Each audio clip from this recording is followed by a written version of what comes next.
What if the internet didn't disappear but was hidden? There's a growing theory that the searchable web has shrunk by as much as 90%. This isn't because the content is gone, but because you aren't allowed to see it. According to this theory, modern search engines no longer act as windows into the internet. Instead, they function as walls. The idea is called the Potemkin web. A Potemkin village is a fake town built to look real. It is designed to impress visitors while hiding what actually exists behind it. The theory claims that today's internet works the same way. What you see when you search is not the real internet. It's a carefully curated front layer, like a fake lobby. A controlled environment made to make you feel informed while quietly blocking access to the raw, unfiltered web of the past. In the early 2000s, the internet felt chaotic. Search results led to random personal blogs, obscure forums, independent voices, and you didn't know what you'd find. Now, no matter what you search, you get the same corporate sites, the same Wikipedia-style answers, the same Reddit threads, and the same SEO-optimized tone. The internet seems infinite, but the results feel identical. The ghost search theory claims this isn't an accident. It's filtration. Search engines don't show you what exists. They show you what's approved to be visible. Everything else still exists, but it's invisible unless you already know where to look. This creates a terrifying loop. If something isn't indexed, you will never know it exists. And if you don't know it exists,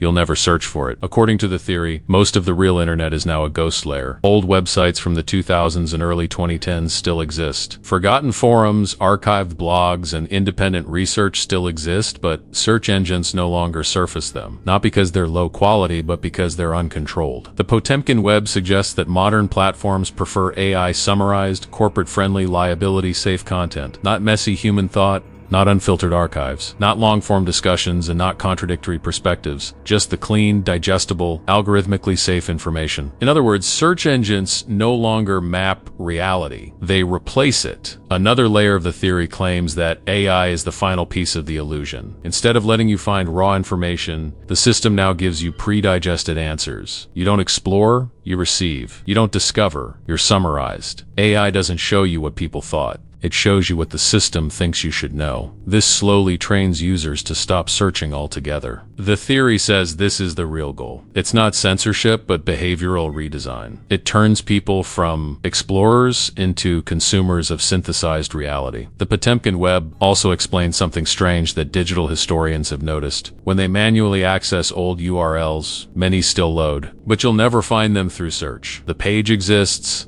the server exists, the content exists, but discovery is gone. It's like a city where every building is still standing, but all the roads were removed. Another disturbing aspect of the theory is that it changes what truth even means. If truth only exists in what's searchable, then controlling search begins to control reality itself, not by deleting information, but by burying it.